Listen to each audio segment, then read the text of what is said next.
Why did you leave her behind? I didn't just leave her behind. See, we're just perpetuating the same nonsense. Do you want me to not ask you the question?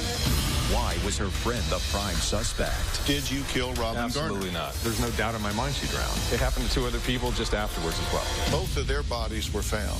Plus, Robin's sister has waited 3 years to sit face-to-face with Gary. a dramatic confrontation. Robin would have never gone snorkeling. I know that you're telling a lie. You took out insurance where if she gets killed, you get paid. I see what you're doing. You're focusing on the sinister part. Do you really think that's an inappropriate question for me to ask you? Stop playing the victim here. I am the victim. It was a dream vacation. Palm trees, warm island breezes, and miles of sandy white beaches. A beautiful young blonde and her wealthy older friend on a 5-day Caribbean getaway. But things were not as they seemed, because Robin Gardner and Gary Giordano were not a couple. In fact, Robin's boyfriend of 2 years was sitting at home, totally unaware that his lover had jetted off to Aruba with a man she met online. A man who took out a $1.5 million insurance policy on her just days before she left. They spent their first day in paradise exploring the island and dancing the night away under the stars. On the second day, they slept in and then set out for a late lunch, some sunbathing and snorkeling on a deserted beach. But that afternoon, 2 people went into the water and only one came out, Gary. Robin Gardner's disappearance made huge headlines, and Gary was the prime suspect. There are new bombshell details in the case of the beautiful missing woman in Aruba. A beautiful young American tourist, Robin Gardner, heads to an Aruban vacation with so-called traveling companion Gary Giordano, as she's never seen again. Giordano told police Robin was swept out to sea while they were snorkeling together. Joining me now is Robin Gardner's boyfriend, Richard Forrester. You had thought Robin was in Florida visiting her family. You had no idea she was in Aruba? That's right. I'm as much at a quandary as everybody else. And a new twist in the disappearance in Aruba, Gary Giordano is the beneficiary of her $1.5 million accidental death policy, the policy he himself took out. This is huge. This is the motive that they believe is behind all of what has taken place here. These are, of course, photos that are taken at the Rum Reef Bar, and you are watching the last time we will see Robin Gardner. They had a very extensive search at the southern part of that island and have found nothing. Police have arrested Gary Giordano as a suspect in her disappearance. Belligerent! That's how Aruban officials are describing Gary Giordano's attitude as he sits in jail. Gary Giordano was detained for months while Aruban authorities investigated the disappearance, but was eventually released. Cops now believe beautiful Robin Gardner is dead. To this day, Robin's disappearance remains a mystery. Well, Gary is here today, and he's here because he wants to prove his innocence. And for the first time, he will come face to face with one of Robin's family members to answer the hard questions. But first, Gary explains what he says happened on the day Robin vanished. On August 2nd, that fateful day, we woke up around noon and we had a morning drink, vodka and orange juice, and we headed out. So we got to the Rum Reef Hotel and we had lunch and then paid the bill and we left. So we made our way down to Baby Beach. The water's only a couple hundred yards from the restaurant. I said, do you want to jump in the water? She just got up and started heading toward the water. She was in her bare feet. I still had my sneakers on. She had her snorkel mask, I had a snorkel mask. We got into the water. She's in front of me. So as we're going, I could tell we're getting in deeper water. It wasn't a dramatic drop off. I could just tell at some point it was deeper. It was time to turn around. So I grabbed her, that would be her left leg, and gave her a tug. She turned and looked at me and I pointed in. She acknowledged. So I turned, and that's when it all went bad for me. Now I have my shoes on, and now I've got a problem. I have 2 boat anchors on my feet now, and I'm having a problem swimming, right? And I realized we're a lot farther from shore than I thought we were. I'm starting to work at a little panic of myself.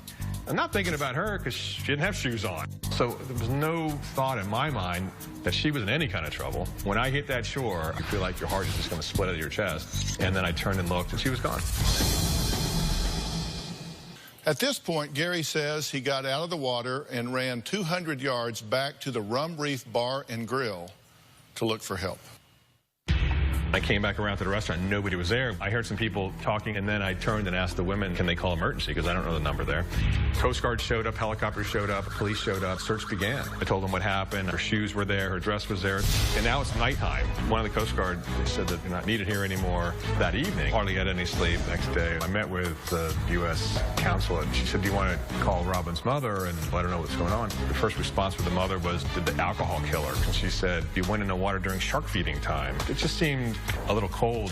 When I met with the mother, I said, hey, I'll stay here as long as you want in Aruba. She said to me, that's okay, you can leave. My cousin is coming in. She's going to be my moral support. I went to the police station for my final interview. I told them I was leaving Aruba. I'm going home now. A few hours later, they arrested me in the airport. In Aruba, they can pretty much keep you as a suspect behind bars for 116 days, basically 4 months. Interrogated me over 60 times. They were just trying to frame me for whatever they can come up with. They were charged with a crime, no evidence of a crime.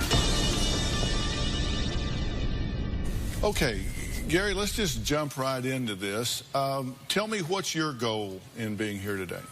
Sure, my goal is to really communicate the truth. There's been a lot of misreporting of the facts, and I just want to set the record straight. All right. So do you think that because of what's been misreported, as you say, that people have the wrong impression, that they think you're guilty of killing this girl? Absolutely. Right. Did you kill Robin Gardner? Absolutely not, no. Did you cause her death? No. Do you feel guilty about the fact that she is missing? I feel regretful that we even went to that island. You guys were down there not as a couple, but as friends. That's incorrect. That's another totally misreported That's why I'm asking you. No, we were a couple. We were friends. We were intimate friends. She dated other people. She was an escort, correct? She had, from what she told me, she had done that before. Uh-huh. But was she being paid to be on this trip? No. So, no money. Matter of fact, she paid for her own airfare. Uh-huh. And the trip was free. It was all points for from the hotel. So how well did you know her? I knew her for 2 years. I knew her very well. I understand that the day of her disappearance, there has been speculation that you may have put something in her drink, that you may have drugged her in some way. I assume you want to clear that up. Sure, clear that up. It's complete media hype just to make a story up. The book that I've written has photographs of the cups that they took from the beach, her dress, her shoes, my shirt, all have been sent to Holland for testing. None of that is true. You went snorkeling on Nanki Beach? Yeah. You're a scuba diver, right? I'm a licensed scuba diver. You're a licensed scuba diver. Why did you pick Nanki Beach? Because I've not been there, but I've looked at it very closely, and it looks really rocky and rough and hard to get in and out of. So we didn't go snorkeling. It wasn't like this is a snorkel trip. It was like we're going to hang at the beach, relax, a little way from where the people are at Baby Beach to be a little private. And then at the end, we decided, hey, do we want to jump in the water and look at the fish, feed the fish real quick? And we did. And you had mask and snorkels. Yes. Now, the thing that I'm curious about, because I'm also a licensed scuba diver, I've made hundreds of dives all over the world, and your fins are your friend. You went in to snorkel without your fins, and in fact, with shoes on, and she went in barefooted in kind of a rocky, craggy area. That seems totally illogical to me. And as it turns out, it was a bad decision, right? It's just twisted. Well, and several other people have died there afterwards. Well, you say it's twisted, but it did turn out to be a bad decision because you said you got out there and your feet were heavy and you... Right. So we were just going to dip in, right? Just feed the fish, snorkel. You've done that before. You've gotten in the water, stuck your face in and gone in 4 feet of water and come out. That's what we did. Sure. Right. This wasn't an excursion where we were planning on going snorkeling for an hour. Well, how did you wind up in deep water then? Current, wind. You guys were in the water as buddies, and you went in together, you came out alone. Why did you leave her behind? But it didn't occur to you to put your fins back on and go back in. He asked me 3 times about this thing. I answered as best I could answer. I can answer a 3rd time, but it's the same answer. You keep saying that you want to explain your actions, but then when I asked you about it, completely you get defensive about it. I don't understand why. Later, Robin Gardner's sister confronts Gary Giordano for the first time. I think he's the snake and the devil. You're judging me. You weren't there. You are pure evil.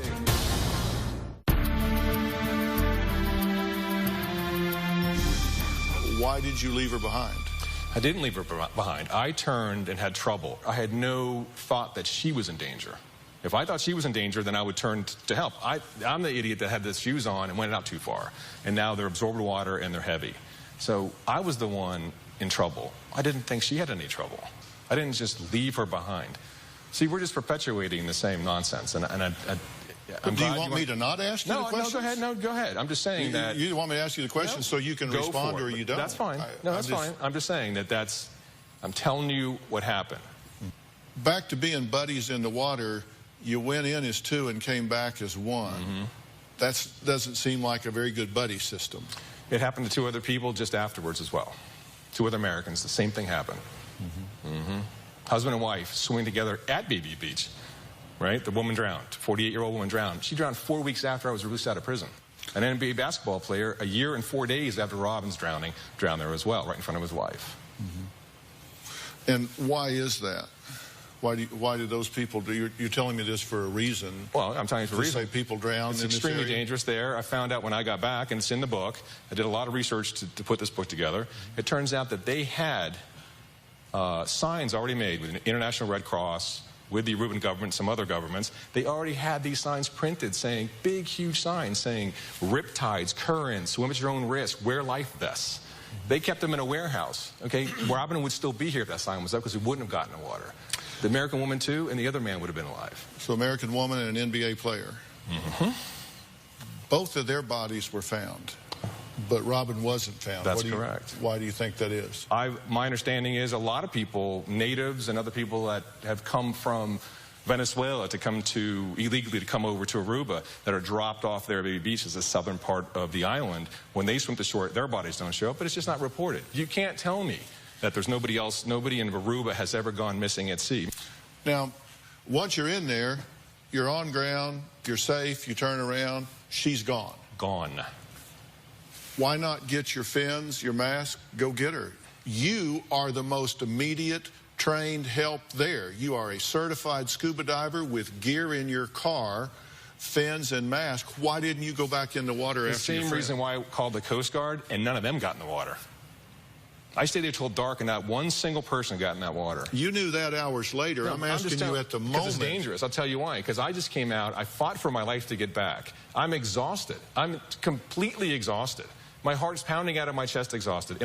It's not going to do her or me any good to jump back in that water, right? So it's time to go get help. That's what I did. It's a choice. Did you scream? I made that choice. Did you scream for help at the time? There was nobody to scream to. So I ran to the restaurant to get help. But it didn't occur to you to put your fins back on, get your mask and snorkel, and you're tired, your heart is pounding, you're exhausted. That didn't occur to you to go back in with proper equipment. You asked me 3 times about this thing. I answered as best I could answer. I can answer a 3rd time, but it's the same answer. That's the choice I made. Based on my physical being, that's the choice I made.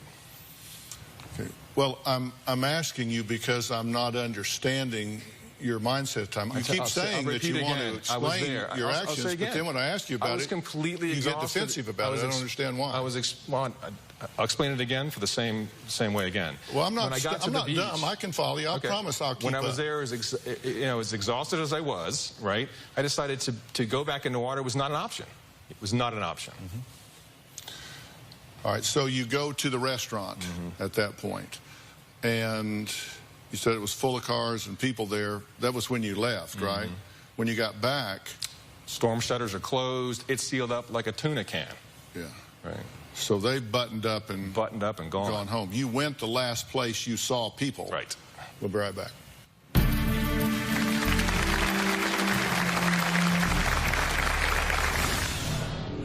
There were rumors of sex trafficking and that you ran with a less than desirable crowd.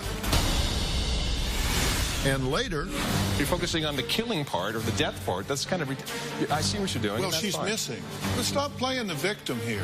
I am the victim. This whole experience has just been horrific. The media misrepresented what I said. Do I think Robin drowned? There's no doubt in my mind she drowned. I didn't do anything wrong, so I don't have a remorseful feeling. I have regret. I have regret I ever landed in Aruba. We have surveillance footage that was taken at 6:16 p.m. that day. And at this point, you had been out of the water how long, as we're seeing this? A couple of minutes, I'd say. So you'd only been out of the water a couple of minutes, but you're not wet by this point. You're not leaving wet marks on the... That's just ridiculous, right? It's not a cartoon. My shoes are soaking wet. My pants, how can you tell if those are dry or not? No, I'm saying... Oh, no. I thought you were making the allegation. No, you're not leaving. I didn't see water trail behind you. I don't know. Right. When the detective showed up, I pulled off my shoes and wringing out my socks, even hours later. So, soaking wet shoes, soaking wet socks. Can't see it from a surveillance camera, but... There were 3 witnesses, right, that you interacted with at that point. Witness statement number 1 was a male, and he says, the guy kept saying, lost her, oh man, and the current must have went with her. I heard my wife ask something about blood. I immediately heard him say, no, that's my girlfriend. I wouldn't kill her. While I was speaking with him, he smelled of alcohol. I think it was vodka. It could also be rum. As far as I know, vodka you can't smell, but these are just comments somebody's made that are just inaccurate. Witness 2, another female said, what I thought was strange was that this man was not searching. I noticed he was not panicked. There was a scratch on his throat. The man was under the influence of alcohol because I could smell it. These are reports that were taken days later after this. The media came and gone, and they're going to get part of this. They're going to get a piece of this story. It's all nonsense.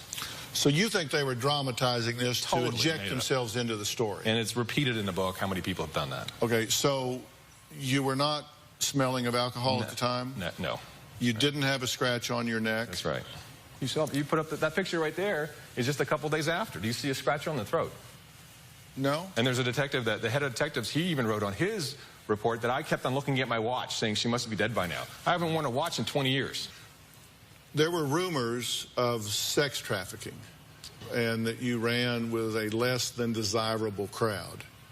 That is just spun and spun and spun. All right, next, Robin's sister has waited 3 years to sit face-to-face with Gary. Plus, why did Gary take out a $1.5 million accident insurance policy on his traveling companion? We'll be right back. I think this was definitely premeditated murder. Gary has changed his story 1,000,000 times. I loathe him. After Gardner's disappearance, Giordano reportedly stood to gain $1.5 million in insurance money through a policy he bought specifically for their 5-day trip. It's just nonsense. Didn't go out and buy life insurance. Number 1, it was not life insurance. It was travel insurance, which I've purchased travel insurance all the time. Travel insurance is a common thing. It's cheap. You get it, and you're covered. I know Robin was not, wealthy, and she just lost her job, so no health insurance. So, why not get it? Now, Robin's sister says, Gary, well, she just says he's a lying snake who murdered her younger sister. Take a look. I believe Robin was murdered by Gary Giordano. I think this was definitely premeditated murder. Gary has changed his story 1,000,000 times. It's very interesting how Robin just disappeared. I think Gary's motives were, first and foremost, money. I loathe him. He's a sinister, sinister man. I think he's a snake. Okay, now, you have never met nor spoken to Gary, correct? That's correct. How do you feel about being here with him today and what's been said so far today? He didn't get the insurance, so that's why he wrote the book. He's trying to make money. He's sinister. What she's talking about is you got an insurance policy on Robin for this trip, correct? That is not correct. We had travel insurance. There's cancellation. It pays on what circumstance? There's many. It pays if you collect the cancellation insurance. It pays on that. In this particular case, we didn't do the cancellation, but it pays for accidents, right? It pays for, I think, dental as well. Pays for rent-a-car. So I just clicked those buttons and picked the highest amount. Bing, bing, bing. It took 5 seconds.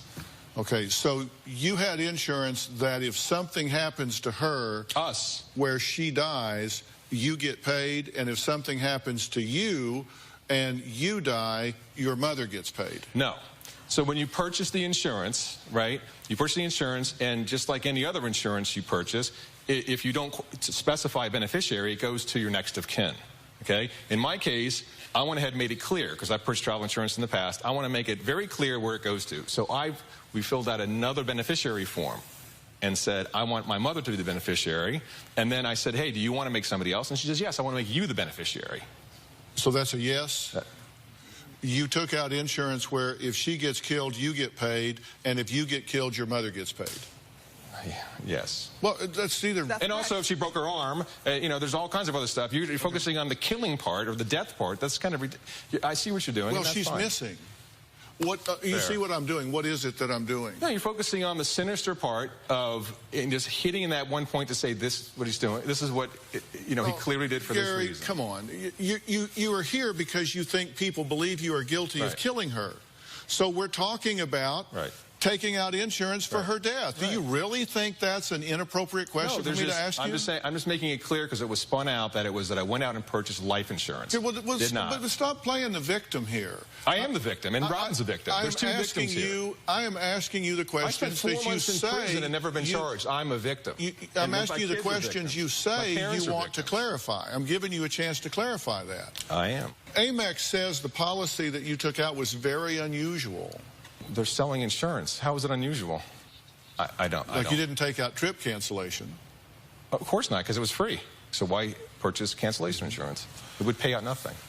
When you were talking to them 2 days after her disappearance, you contacted the insurance company about the beneficiary designation form for the policy that you took out.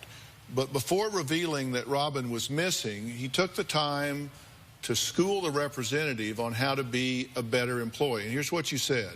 You should read the form because the form has a fax number on it. It says mail or fax. Laugh. I did both because this happens quite often. But again, I encourage you so you can be a better American Express employee. The form says it right there, a fax number. And so people are hearing that and saying, look, if I just had a close, intimate friend of mine go missing in the water when I was out there with her, I don't think I would be taking time to be on the phone teaching somebody how to be a better employee. Oh, explain it. So, you know, there was how many more pages to this? You just took a segment out. That's nice.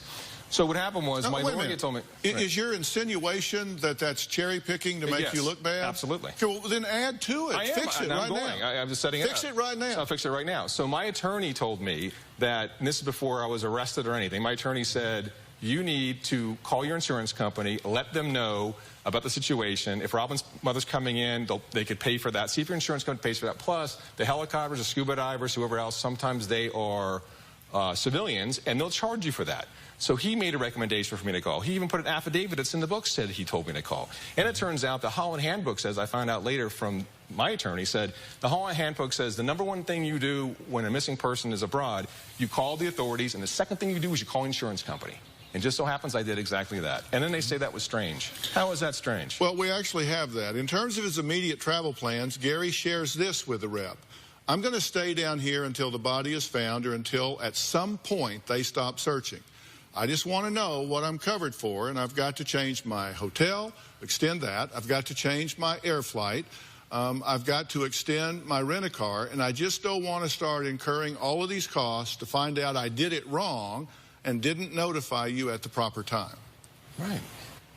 What's your reaction to that? He hightailed it out of there, like, you can correct me if I'm wrong, like 2 days later. So obviously he didn't want to extend his stay or extend his rental car.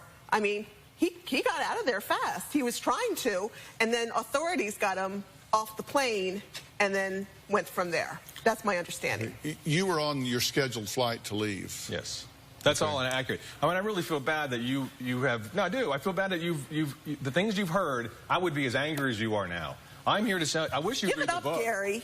I wish you read the book because you would see that. So let me respond to that. Let me respond to that. Absolutely not. Okay, that book is full of lies. How do you know you didn't and inconsistencies. Okay, you didn't read it. I know you're upset. I'm sorry. So let me respond to that. I didn't leave. You're so arrogant. That was a regularly scheduled flight, and that's when I went on. Actually, the U.S. Consulate also said you should leave that day. If you cared about Robin, you'd stay there longer and look for her. If it was my husband that was missing, I'd be there for a long time looking for my sister, not just trying to get out of there. When did you arrive there?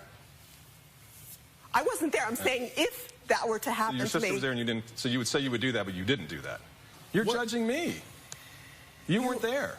You are pure come on. I'm not going to say, okay, this will be enough of that.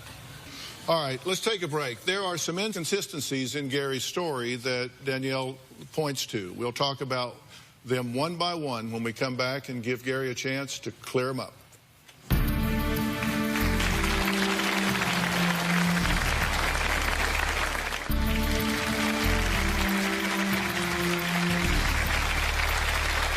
Why do you think he murdered her? First of all, Robin would have never gone snorkeling. Robin was very concerned with the way she looked. She had extensions on. And let me tell you, you don't get in the water with hair extensions. So I know that she would not get in that water. I know that you're telling a lie there. So you don't think she ever got in the water? No, she never got in the water. When the authorities found him, I heard that just his shoes were wet, not his swimming trunks. And if he was putting his face in the water looking at fish, how come his hair wasn't wet at all either? The story is bogus. And you're bothered by contradictions, that he told Amex that he was staying until she was found or the search stops, and was worried about charges, but then he was arrested leaving the day that he was scheduled to leave. That you estimated the depth of the water to be 20 feet? It was over my head. It was over our head, yeah. And the Coast Guard employee says an average of 4.9 to 8.2 feet. They said you reported that the water was so choppy that you couldn't see the ocean floor, so you panicked, and in survival mode, you couldn't help anybody but yourself. That's what they say. I've never said that. You said that you did panic and were struggling, right. But you didn't say it was choppy, just that there was current. Right. You know, let me just tell you something that people don't know, is that there's technology down there. There's cell towers everywhere. I had a phone, she had a phone, the car has GPS. It took them a while to figure it out. We never left that area. They know now. That's why I'm home.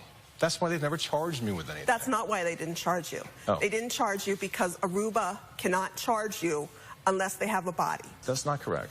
All right, I want to add somebody to the conversation. Jose Baez is on Polycom from Miami, Florida. He was Gary Giordano's attorney in the Aruba case. What can you add to our understanding about this?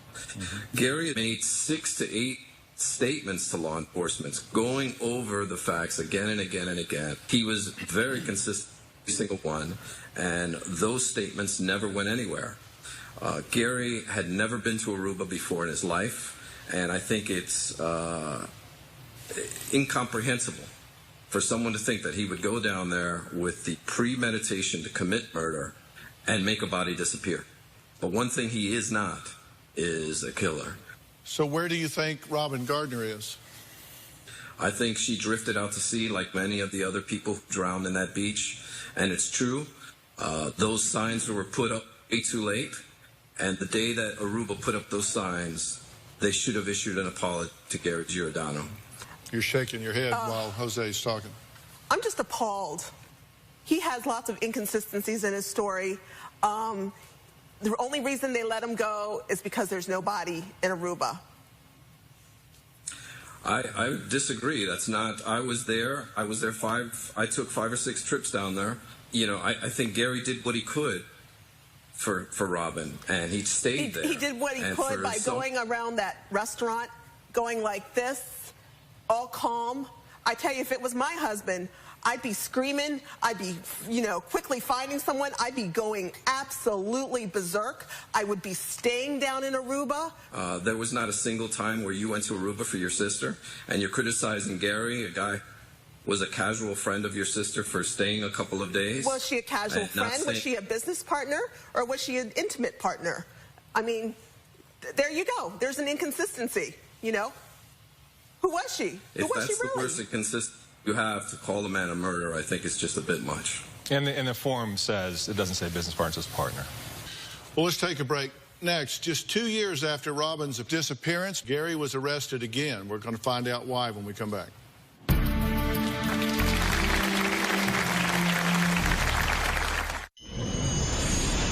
I spent 4 months in the worst prison in the world, an outdoor prison, where birds fly into your cell, rainwater floods the floor, no sink, no running water. They put me in solitary confinement, so I couldn't see TV, couldn't read newspapers, couldn't make phone calls. Horrible. No crime, no evidence of a crime, but I spent 4 months in prison fighting for my life. Now, almost a year later, Gary was in the news again. This time, they said for indecent exposure. Put a context around that. Sure. This particular day, we pulled in the garage, and the attendant recognized me. This guy started approaching me in the parking garage, talking to me, and I brushed him off. Well, he had later called the police and reported something tawdry going on in the car. The police showed up, knew who I was, saw a camera and a video camera in the car, and that's what they wanted. They wanted to break the Aruba story. So they were just bravado. Well, they say they caught you naked on a mattress in the back of your car. Yeah, that's incorrect. They said that I was having sex in the car. They never said that. The press said that, right? Mm-hmm. We were changing to go out. And the charges were dropped there, too. The charges were completely dropped. Mm-hmm. Well, there are several women in your past that have reported you to the police, correct? Yeah.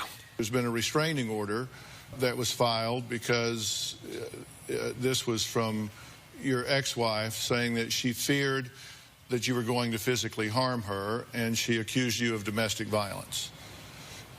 True?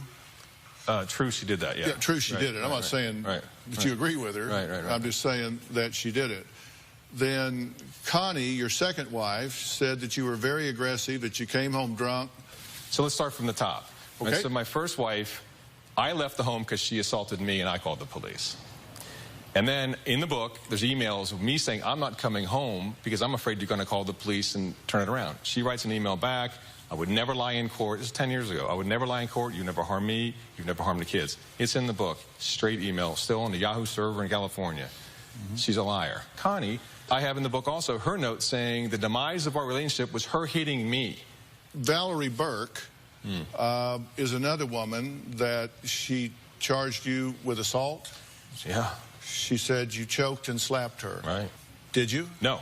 So she made the allegation. I was arrested, right, taken to jail, and then afterwards had proof, video proof in my house that everything she said was incorrect. And she also, before the assault charge, did a temporary restraining order. So that goes to court first. Once the judge saw the tape, and it's in the book, it's all there, says, you have seen it, but it is, it's all there. It says that she was lying throughout the whole thing, and they dropped the charges. Do you know any women that don't lie about you? That's why I wrote the book. I mean, it's there. Well, Gary supplied us with a videotape of him and Robin having a conversation in bed. Take a look. It was widely reported that I met her on a website, lured her to Aruba, basically met her there for the first time. It's completely false. I've known Robin for almost 2 years prior to that. We were close friends. Do you think I say mean things to you? Occasionally I do, because you're irritating and you say stuff. You stand me up. That's like the rudest thing you can do to somebody.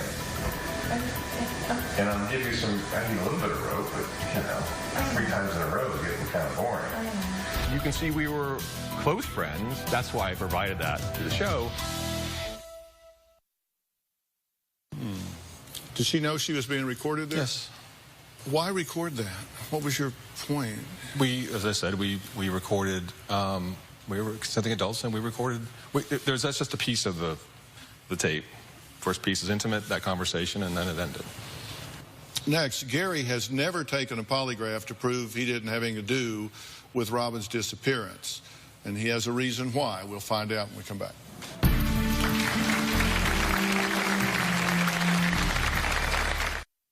We offered Gary a polygraph test as a way to eliminate himself from suspicion once and for all.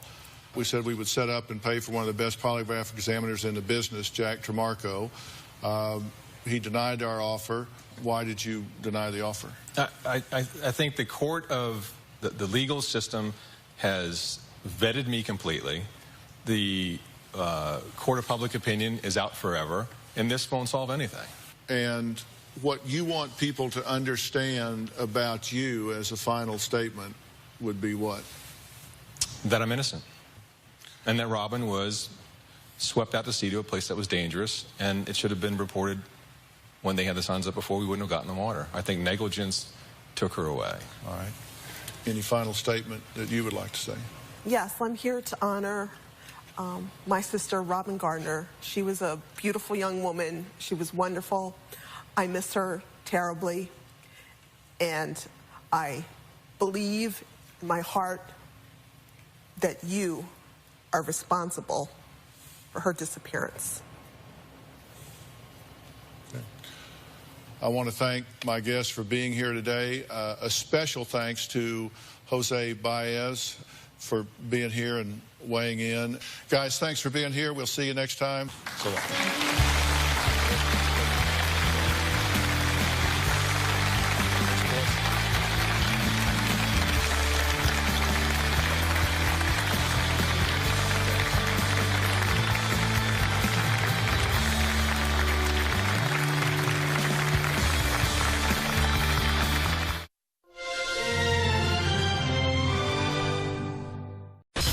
Trial. They automatically pointed fingers at my husband. This man that ran into you, did you shoot him in the head? The exclusive interview. Are you sorry he's dead?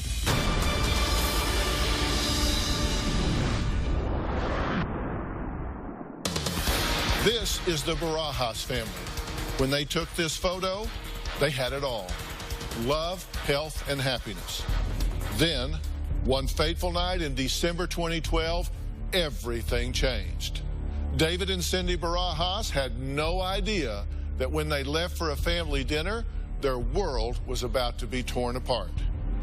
By the end of the night, 2 of their children would be dead. 911. We have a wreck. Kid was ran over. Oh my God. Oh my God. Yes, he is bleeding badly. He is badly hurt.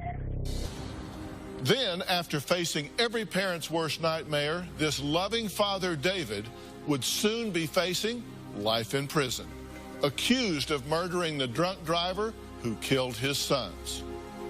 What would you do if someone crashed into your car and killed not 1, but 2 of your children right before your eyes? Would you be capable of shooting that man dead? That's exactly what police accused David Barajas of doing, taking the law into his own hands. It's a story that had the entire nation talking. Just 2 weeks ago, David's trial came to an emotional close. Today, he is speaking out for the very first time in an exclusive interview about the story that ripped through the headlines.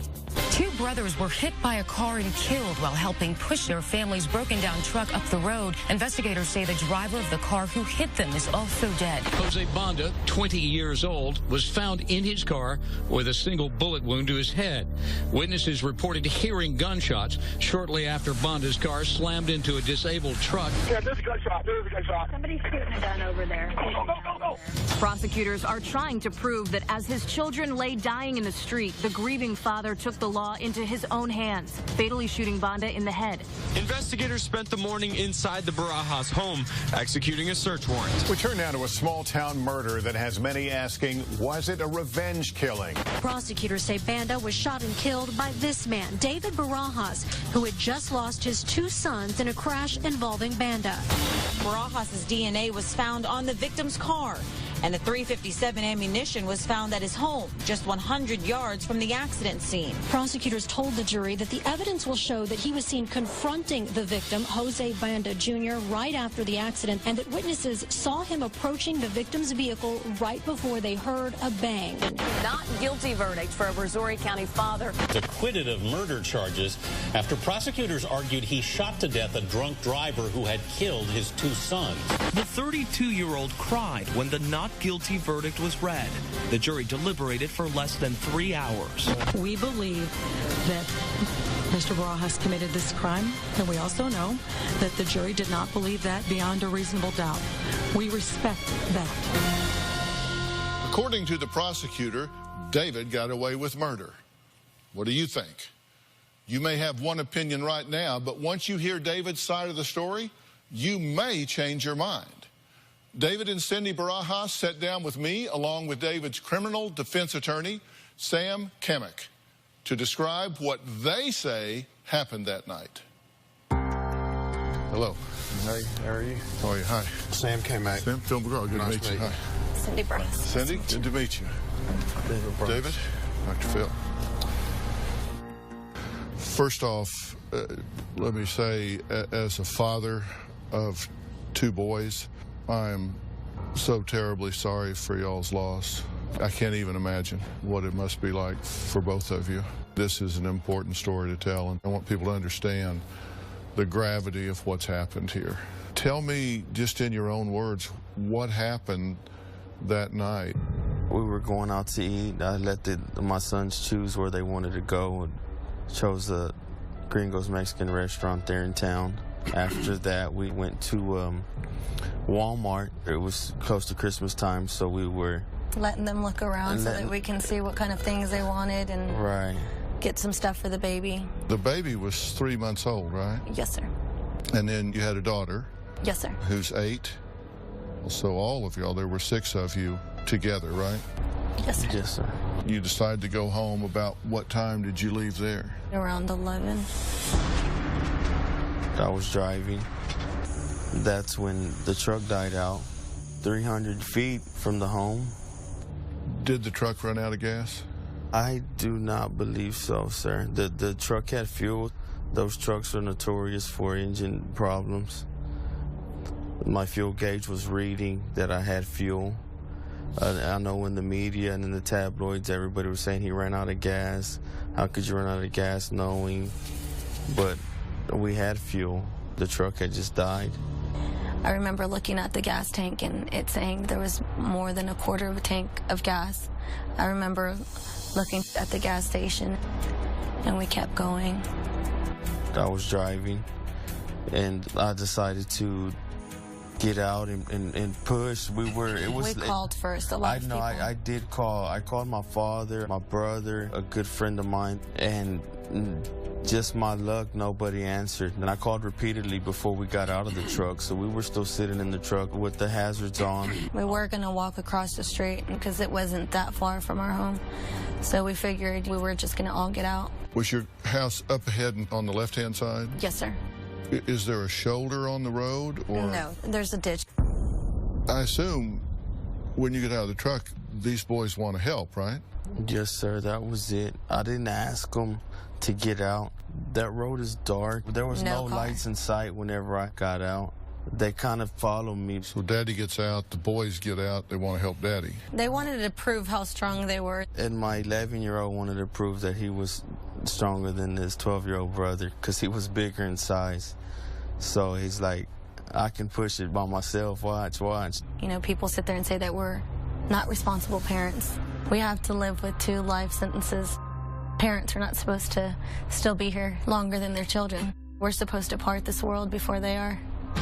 You say, people say you were irresponsible parents. What do they mean you were irresponsible parents? The fact that we let our boys get off the truck. They were big boys. Our 11-year-old weighed about 175 pounds. He had bigger legs than his daddy. Is this the one that was the football player? They both were. We go to pushing and... And you were on the driver's side? I was on the driver's side of the tailgate, yes, sir. My son Caleb was in the middle next to me. and my son David was to the passenger side of the tailgate. If I may, I would like to show you one picture that doesn't have any blood or injury or anything. It's just a picture of the side of the pickup. May I show that to you? Do you know whose handprints those are?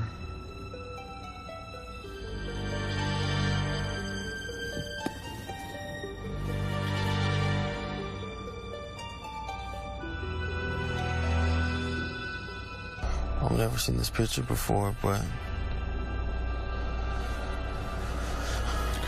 Do you know, Sam, are those the prints of the boys, or is it David's? Or... No, I believe that's a print of one of the boys. It appears to be on the passenger side above the wheel well. That's where David got out. It happened so fast. They just barely got out, and it was just... It was just a big explosion, just out of nowhere, and I didn't see no lights, no brakes, reflecting, no So there were no headlights? No, sir. And it was a dark-colored car? Correct. So you had no idea? We had no idea. Not even a split second's warning?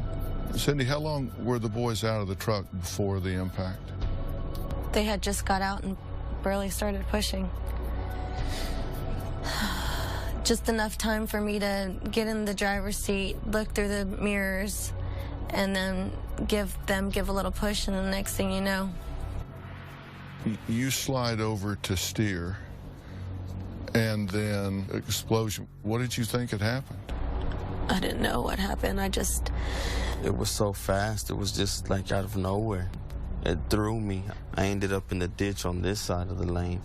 Across the road? Yes, sir. You get out the driver's side.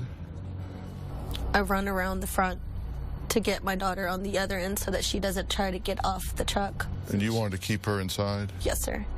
But by the time I ran back there, she had already got off, and she seen my younger son, Caleb.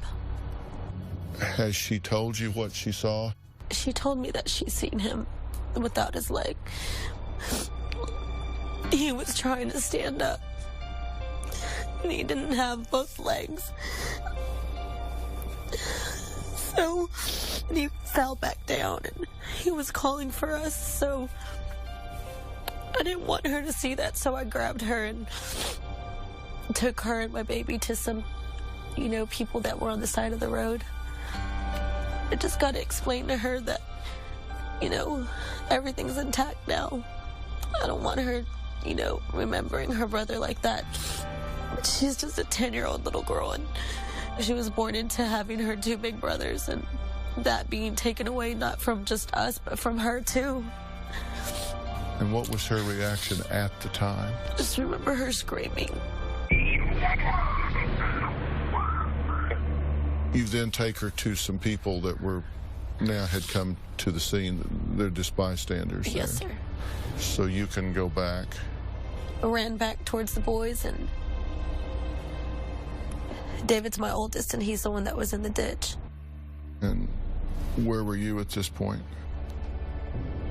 Well, I had got thrown, and that had also broke my right hand. My wrist was broken. But when I had got up, my ears were ringing. I remember him screaming for the boys. I was looking saying, for them. Son. I remember looking and not seeing anything. I didn't even see my truck that was 250 feet from the point of collision. So when I had got up, I seen the car and smoke, like the car was smoking, but I didn't see my sons at all. As I'm looking for my sons, I get attacked. Two males come up and start hitting on me as I'm beside the driver's car. I was trying to see who was in the car. Who attacked you, and why would anyone attack a victim at an accident scene? Coming up. I remember sitting there screaming and asking the police officers if they can help me stop the bleeding. Nobody helped. What made you feel the need to say that? and later. Did you approach his car and shoot him in the head? No, sir. If you didn't shoot him in the head, who did? We now return to a Dr. Phil exclusive, with the father acquitted of murdering the drunk driver who killed his sons. David Barajas claims that he was attacked right after the accident by the drunk driver's cousin and half-brother. During the trial, Jose Banda Jr.'s cousin testified that while there was a confrontation, it was David who was the aggressor. Why would anyone attack a victim at an accident scene? I still to this day don't know. Well, we know who attacked him. I mean, they testified under oath that they attacked him. After going through the trial, we heard testimony of who it was. So you find out that it's his cousin and half-brother. Correct. That were following behind him. I remember seeing a light-colored vehicle drive around, and I remember seeing two people running. I don't know if they got in that vehicle and then they left with that car. I just remember seeing a light vehicle that went around us.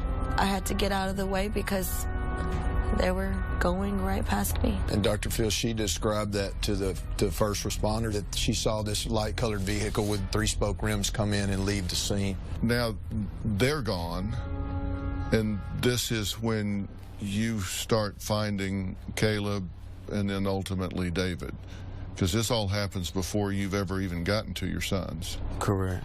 As soon as I made it to the front of the vehicle, I had seen my son Caleb, his leg severed, and he was moving around, and I went down to him, and I don't even remember what I was telling him, but I know I was on him, next to him, trying to hold him. I remember seeing his leg under the vehicle, but I grabbed his leg and put it next to him. His shoe was still on his leg. All I could remember is him just looking at me, and I said, "Son, squeeze my hand. You know I'm with you. We're gonna be okay." It was graphic. I was hurt. I was destroyed. Oh, it's indescribable the way I felt, and I still feel that way. From what I recall, from the top up, he looked good. It was the legs that were hurt, and that's what led me to believe at the time that he was gonna make it. And then she was yelling, "David," so I ended up running to David, and when I ran to David, I remember seeing his chest and his stomach moving, so I didn't think that he had passed. And I was saying, "Breathe, son, breathe," and I was giving him CPR. I refused to stop. I kept trying. I went to Caleb. I remember holding on to his hand and asking him to pray with me and screaming for help, and no one coming to help. No one. It was just, you know, you sit there and you think maybe it's just a nightmare that you're living, and there's no way in the world people could be so cruel. But nobody assisted. Did you hear Caleb call out for you? Yes. What did he say? He was just saying Mom, and that he was looking for his brother. I remember sitting there screaming and asking the police officers if they can help me stop the bleeding. Nobody said anything. Screaming out that my kids didn't have AIDS, for someone to please help them.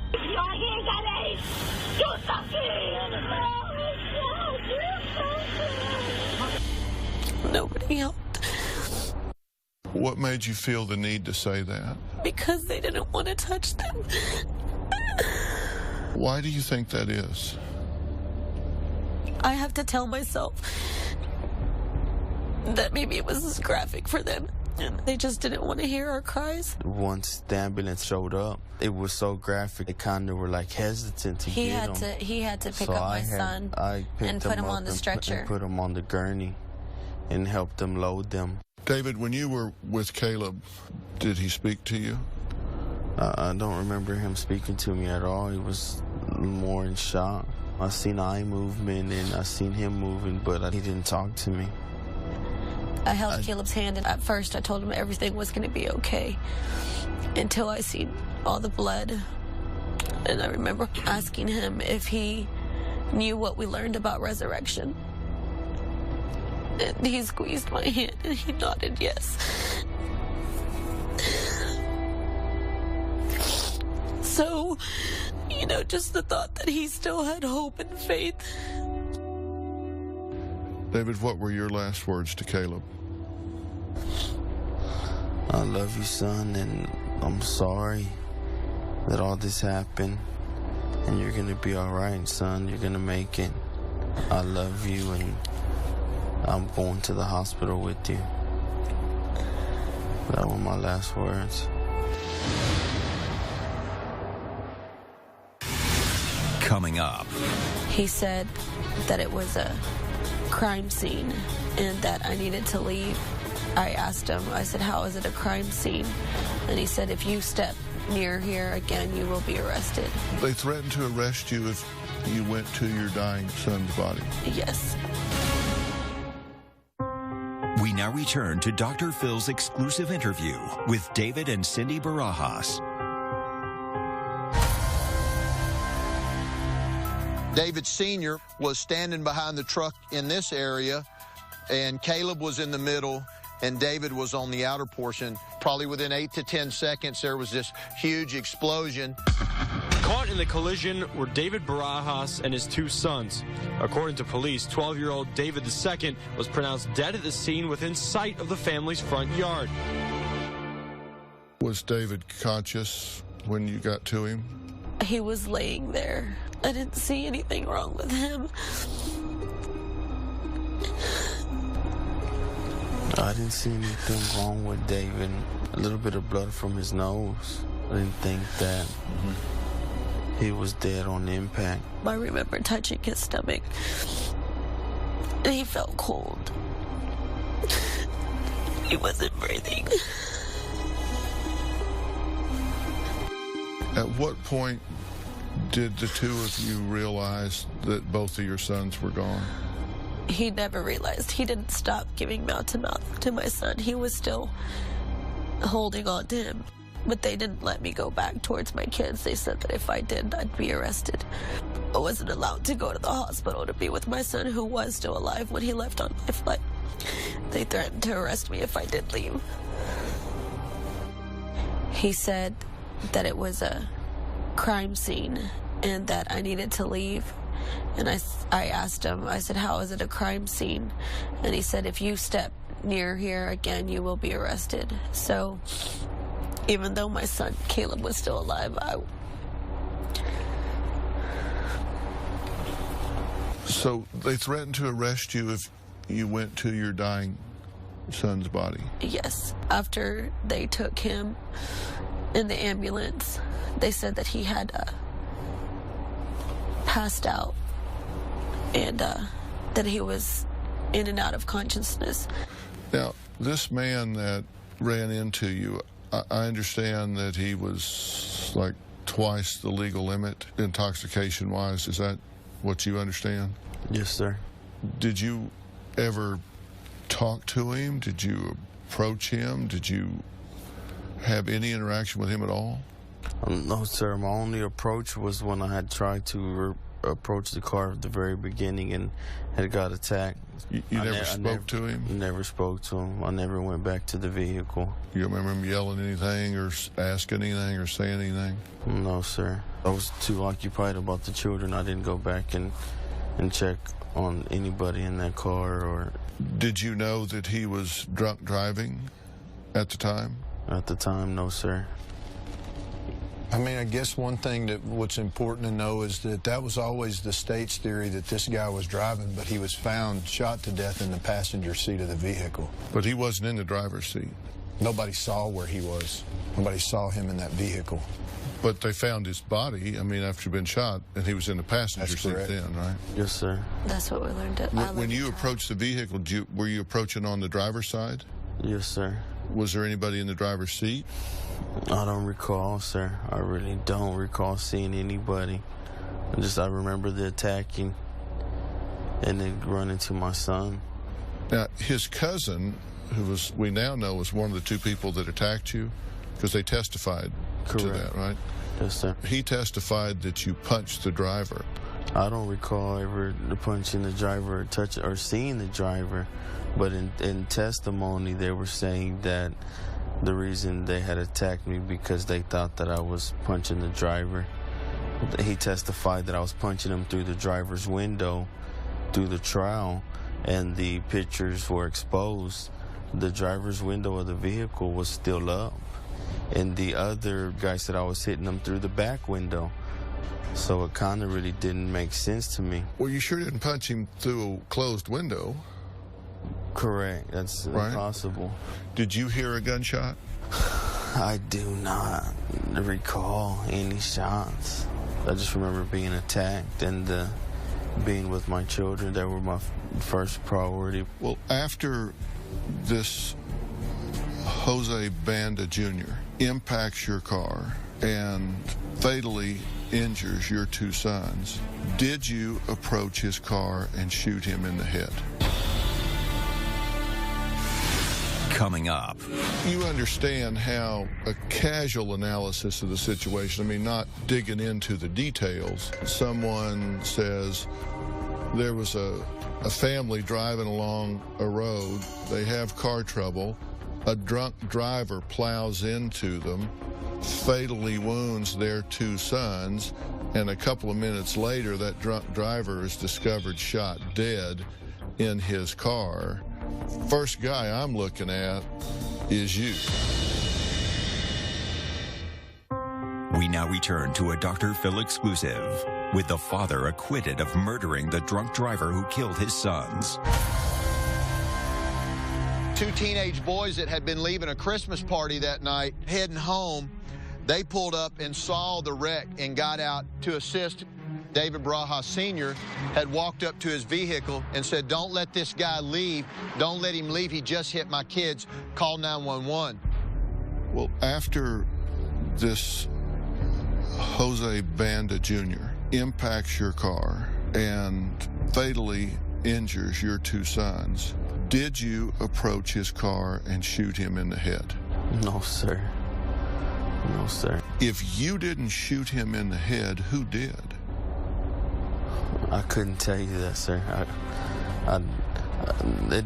After living through the trial and seeing and hearing everything that we heard, I was convinced that he was already shot. I felt that he wasn't even driving that night. It's unfortunate that it took us to have to go through trial, and it took us to have Mr. Kamek basically play detective to put the puzzle together. Basically, there was just pieces all over the place. No one cared to put anything together. They just figured, okay, he has a motive. Let's point fingers at Daddy and move on with this. You understand how a casual analysis of the situation, I mean, not digging into the details, someone says there was a family driving along a road, they have car trouble, a drunk driver plows into them, fatally wounds their two sons, and a couple of minutes later that drunk driver is discovered shot dead in his car. First guy I'm looking at is you, because I'm just putting myself in your situation.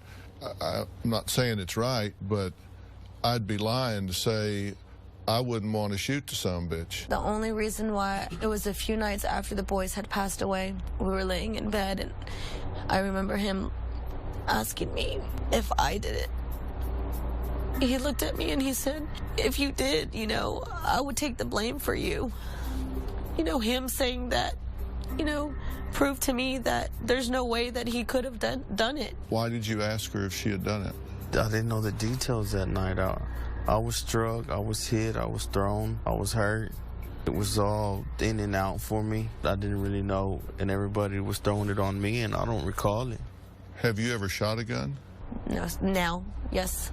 You've learned to shoot a gun since then? I don't know how to shoot one other than the fact that I've gone to a gun range, as far as I want to learn how to protect myself. You live every day looking over your shoulders to make sure that there isn't anybody there, because they automatically pointed fingers at my husband.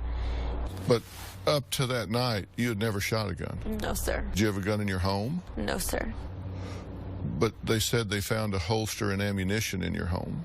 My husband does car sales and buys used vehicles and resells them. The holster and ammunition were found in 2 separate vehicles. I buy vehicles from an auction. They come with all the trash that's left behind from the previous owner. I happened to find the box of bullets under the back seat of a truck. Everything I bring in the house that day, I had set them on the dresser. That's where the bullets were at, on top of the dresser with the rest of my knickknacks.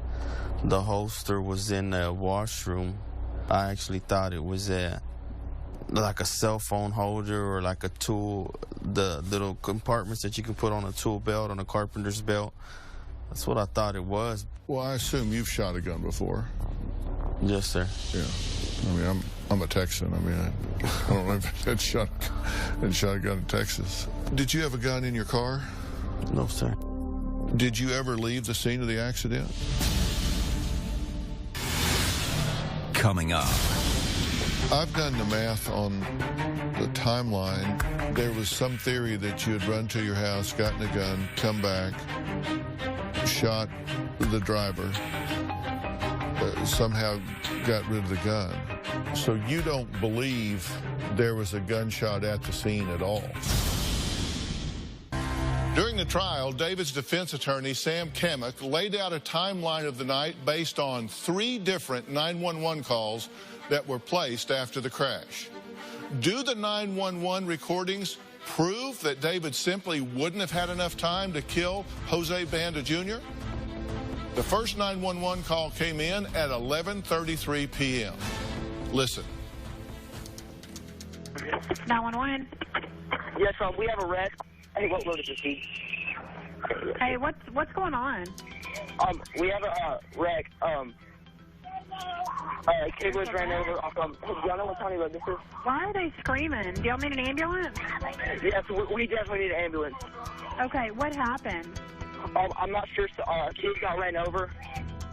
That same caller testified during David's trial that he saw David disappear and leave the scene of the accident for approximately 3 minutes. Did you ever leave the scene of the accident? No, sir. I've done the math on the timeline. There was some theory that you had run to your house, gotten a gun, come back, shot the driver, and then somehow got rid of the gun. And changed his clothes and washed the blood from everywhere inside the house. In 1 minute and 24 seconds. I want to be sure I understand this the way you do. There is a gunshot. Well, that's the first gunshot, right?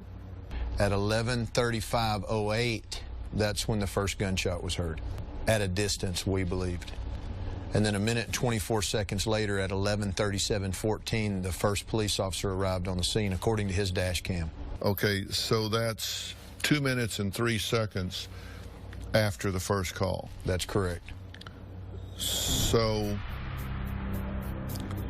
with their theory, in 2 minutes and 3 seconds, you as a father said, forget them, I'm going to sprint home, get a gun, take the hard drive out of the security system, race back, shoot this guy, dispose of the gun in some way, and then get on your knees over one of your sons for the arrival of the dash cam.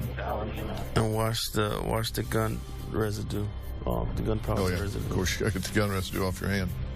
So under the best of theories, you didn't have a lot of time to do all that, as I understand what you're saying. So the 911 operator hears this over the phone. The car and the driver still there? I think so. I'm pretty sure. I need to make sure that they didn't try to leave, okay? Yes, sir. There's a gunshot. There's a gunshot. At 11:35 p.m., less than 2 minutes into the first 911 call, the caller yells that he heard a gunshot.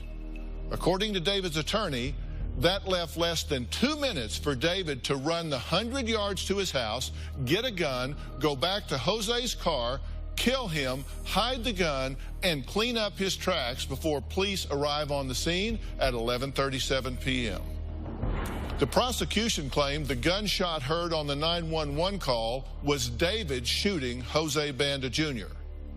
According to David's attorney, the caller was about 5 feet away from the drunk driver's car when he heard the bang.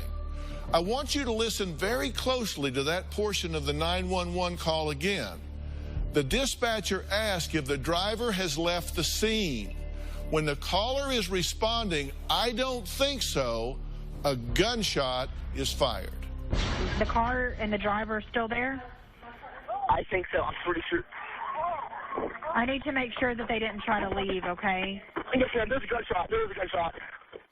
David's attorney argued that gunshot was too quiet to have been fired at the crash site. Well, we wanted to see what a gunshot would sound like over the phone from 5 feet away. So we did our own test. We fired a .357 Magnum 5 feet away from someone on the phone and recorded the call. This is 5 feet. Here's what it sounded like. As you can hear, that bang was louder than the one you heard on the 911 call. But there are a lot of factors that could explain why. The 911 caller's voice might have overpowered the sound of the gunshot. The shot could have been muffled by static on the line, or the sound could have been drowned out by noise-canceling technology, a common feature on most smartphones today that eliminates background noise while you're on a call.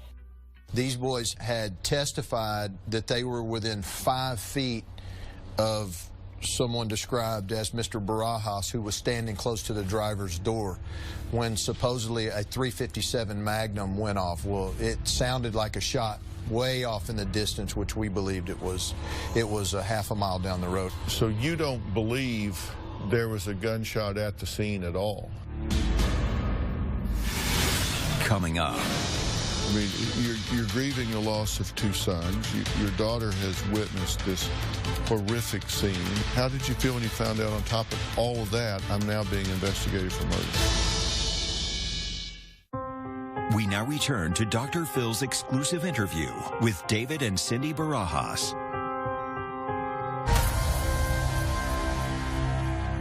So you don't believe there was a gunshot at the scene at all? I do not believe there was a gunshot at the scene. I mean, I believe that the prosecution and law enforcement desperately wanted there to be a gunshot at the scene, but I don't believe it. Did you know that they were suspicious that you were the shooter? Yes, sir. Well, they swabbed him for gunshot residue that night within an hour and a half. And found nothing? Nothing. Prosecutors allege after the crash, Barajas went into his house, retrieved a gun, and then shot Banda once in the head. Bullets similar to the one that killed Banda were found in the Barajas home. But the murder weapon was never found, and no witnesses identified Barajas as the shooter. I mean, you're grieving the loss of 2 sons. Your daughter has witnessed this horrific scene. How did you feel when you found out on top of all of that, I'm now being investigated for murder? It was unbelievable to me. I didn't really know how to take it all in. I've been upside down since December 7th of 2012. It's just nothing's been the same, but I didn't know how to take it. I wasn't going to run from it. You know, I had to face whatever was coming my way. It's just something we had to live with, whether we wanted to or not. I had to get out of that courtroom more than once because he had no choice but to stay seated. But you're sitting back and basically watching a movie because you're thinking, how did this happen? He was looking at life in prison. Our kids were taken away, and then you sit there and you're willing to take away a man's life, not knowing, not having any evidence, you know? If he, in fact, was driving that car and killed your children, are you sorry he's dead? Coming up. You sit there and wonder, you know, why didn't God take us instead? Do you, at any level, at any time, blame David for what happened? Closed captioning provided by...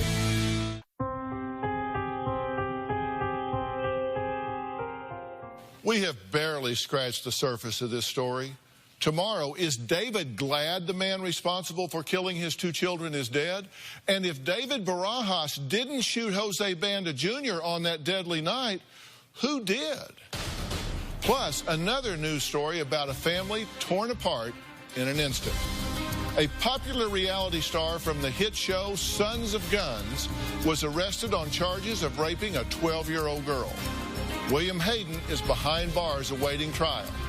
Tomorrow, his Sons of Guns co-star and daughter, Stephanie Hayden Ford, joins us in an exclusive interview. What does she think about the allegations against her father?